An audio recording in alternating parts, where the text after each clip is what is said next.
All right, the next problem is 8.55.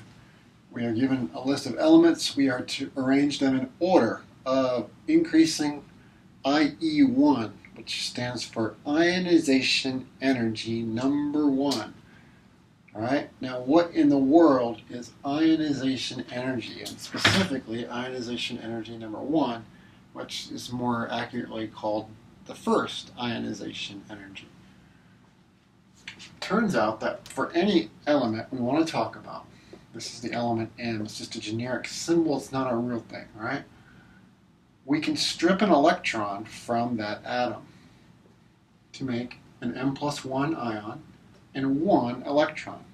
This process, this physical process of stripping 1 electron is called ionization, and it's removing the first electron, so it's the first ionization. The thing is that generally speaking, atoms don't give up electrons freely. We have to pay an energy price to make that happen. This energy price is the ionization energy. And it's the first ionization energy because it's taking the first electron from our neutral atom. So the energy price that we have to pay to strip the element of the electron, the first electron, that's our ionization energy number 1, or our first ionization energy. That's what we're talking about here. There can be second ionization energies, third ionization energies. That's for removing the second and third electrons sequentially. And that's a little bit different story.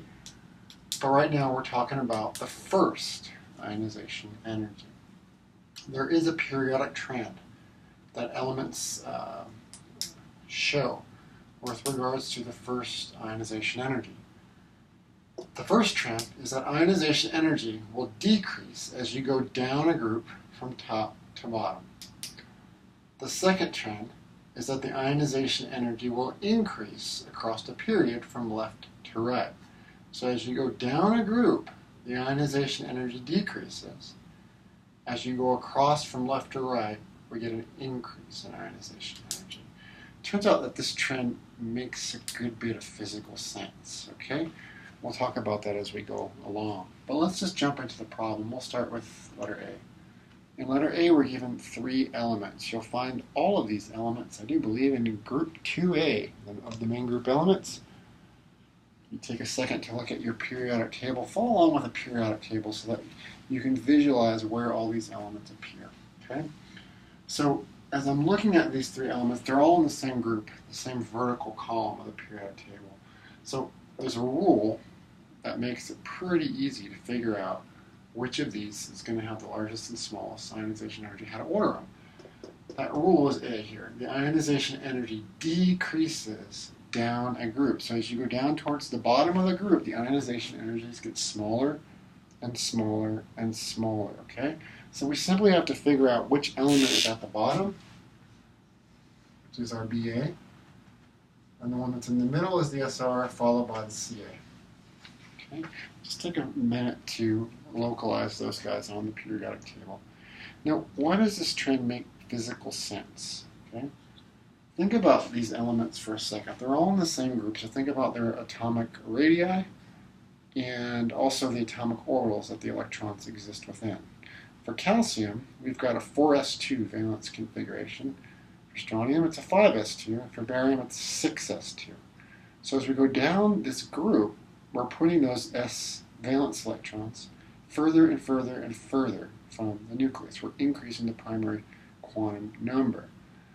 As a consequence of that, those electrons are held less and less tightly when they're further away from the nucleus. So it makes a lot of sense that in barium, we're going to have the smallest ionization energy because those 6s electrons are held less tightly than the 5s, which are held less tightly than the 4s, okay? So this trend down a group makes perfect physical sense. Let's go on to letter B. This compares N, B, and Ne, nitrogen, boron, and neon from the periodic table. We want to arrange them in order of increasing ionization energy again. Okay, now let's locate these in the periodic table. If I do that for a second, I will find them all in period 2. On the right side of period 2, we've got the boron, the nitrogen, and the neon, in that order from left to right. We know that our periodic trend for all elements which are in the same period is that ionization energy will increase across the period from left to right. It'll get harder and harder to pull that electron away as you go right. So all we need to do is figure out which one comes first, second, and third from left to right. And the correct order would be boron, nitrogen, and neon.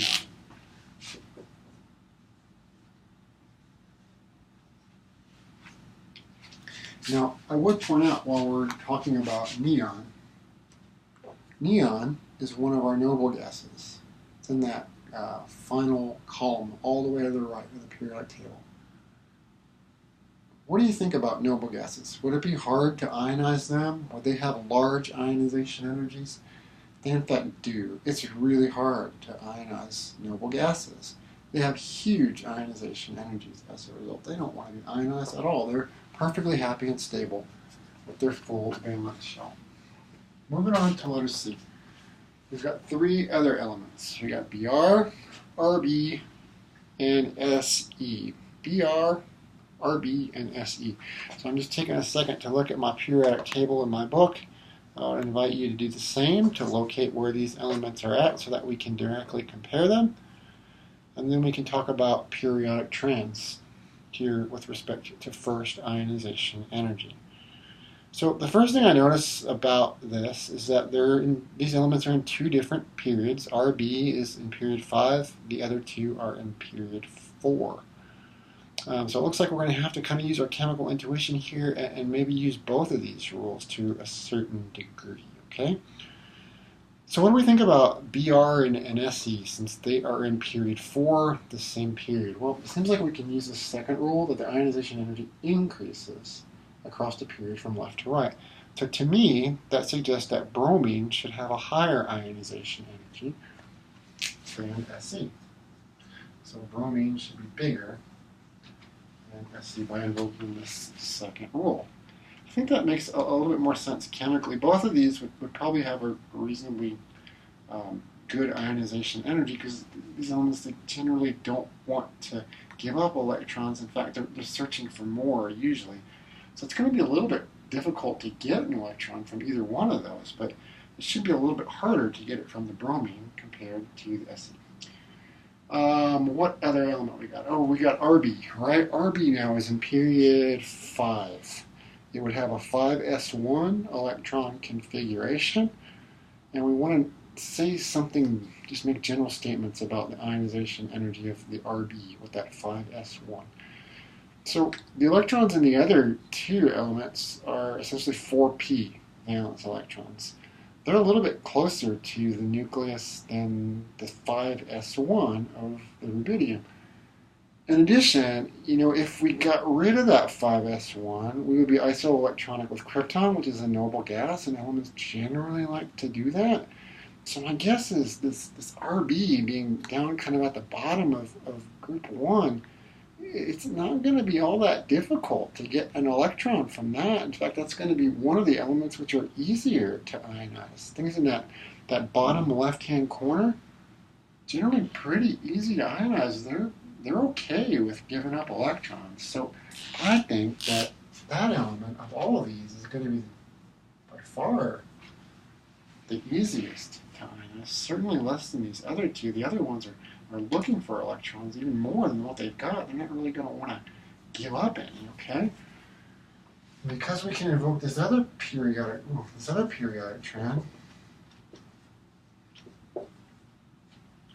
that the ionization energy increases across the period, we should be able to come up with this ordering then, being the easiest and the most difficult. Okay? All right, last one. 3 more elements on part D over there on the far right. We want to put these in order. Got to take a second to locate them on the periodic table.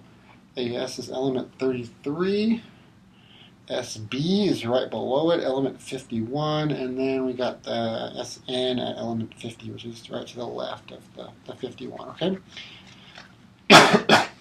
So we have to start thinking about ordering these. So it looks like we're probably going to be able to invoke both rules here. If we compare element 50 and 51, we can use the rule for our period, and if we compare element 33 and 51, we can use the group rule. Okay, so what do we know about the group rule?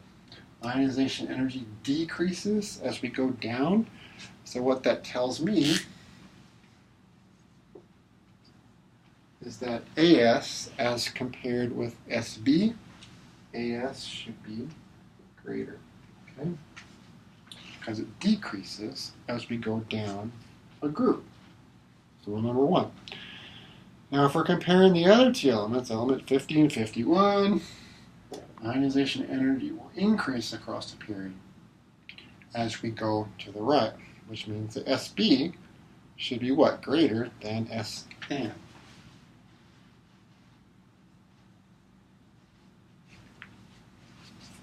Makes sense?